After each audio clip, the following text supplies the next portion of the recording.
This is the last weekend of 2023. We have already started that countdown clock to 2024. We are now 2 days, 16 hours, and 14 minutes away from the new year.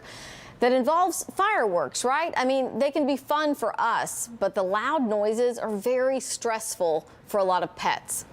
Joining me this morning to talk about how we can watch out for our fur babies and make them more comfortable is Deputy Shelter Director of BARC, Cory Stottlemyer. Good morning. Thanks so much for joining us. Good morning. Thank you for having me. Yeah, so, you know, I think a lot of people, the concern for a lot of people are animals that get so scared that they run away, right? Because they're trying to run away from the sounds that they're hearing. So kind of just start telling us a little bit about the main need to knows. Maybe someone, this is their first holiday with a pet and they're not sure what to expect. What do we need to do to sort of get them ready for these sounds?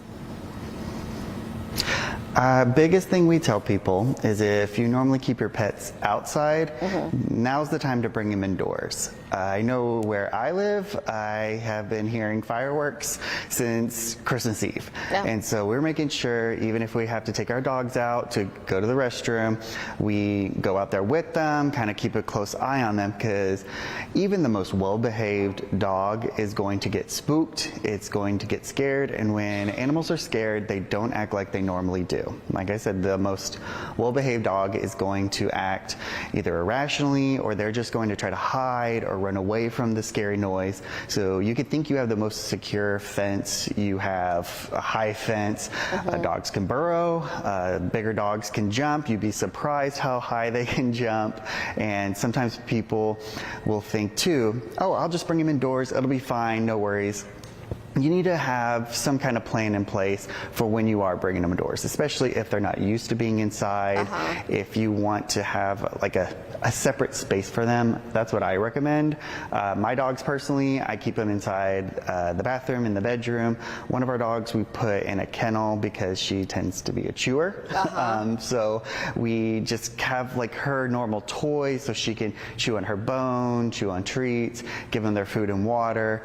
My older dogs, one of them's losing his hearing. He's fine. The other two, scaredy cats. They'll shake. Our cat too, we have to think about her. We're not planning to have anybody over this year, but in the past we've had friends come over. When you're bringing your pets inside, a big thing is to make sure you're kind of pet proofing your house. If they're out and about, people are coming in and out, opening doors, animal is spooked, they will dart, they will run. The people will scare them, even if it's somebody they're used to, or strangers coming inside the house. That's just another stressor for this animal. And so cats are fast and they're small, so they can dart and get out quickly, move between your legs, and you don't even notice. So I'll put her in the bedroom, and as long as she has the blankets to hide under, she's fine. But think about that when you're bringing them indoors too. Say you have a cat inside and you normally keep your dog outdoors. If you bring them in together, they might not be used to interacting. Find a way, keep that in mind. Like, hey, your pets are going to be in an unusual circumstance. And again, even the most well-behaved animals are going to act totally differently when they're scared. So you put them in a strange environment they're not used to. They're interacting now with an animal they're not used to either. You want to avoid any friction between them or any other stressors. So kind of keep them separated if need be. All right. Yeah. Maybe try it out. Try out introducing them. Yeah, no, those are all good ideas and definitely things to think about ahead of New Year's Eve so that you're prepared for this. Tell me real quickly, though, I'm taking a right turn, about BARC's volunteer program. Are you guys in need of volunteers right now, and for what? Oh yeah, so we this week announced that we are launching a new tiered program in the new year. We're hoping that it's a way for people who might have been curious or they have an interest in giving back in the new year. We're letting them know we're having a new tiered program. So we have beginners, intermediate, and advanced levels in our new tiered program. So some of our volunteers who have been here for a long time, some of them have been here for decades volunteering with us. They're excellent animal behaviorists who volunteer with us.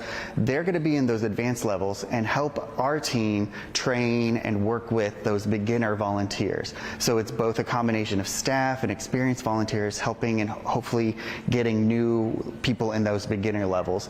And we want to let people know, we know people move to the Houston area all the time, so they might have a lot of animal handling experience or volunteering. Come in and you can join at those advanced levels and be allowed to get more access to certain areas. People who've gone through our training courses, worked with our animal behaviorists, they can work with some of the more difficult to handle animals as long as they've gone through that training and they're clear to do so. Restrictions, what about restrictions on age? Like if you have teenagers who might be interested? Now, teenagers, we do require you to have parental or guardian supervision and nobody under the age of 13. Okay. So we do have certain restrictions. You are working with animals sometimes, but we also let the public know there are opportunities for group volunteer activities. So maybe you're just looking for a one-time thing. Perfect. We have stuff that big groups can do all the time. And then sometimes people want to help out, but they might not really want to interact with the animals. We have opportunities for those kind of volunteers as well. All right. Cory Stottlemyer with BARC. Thank you so much for joining us this morning, and have a Happy New Year. You too. Thank you for having me.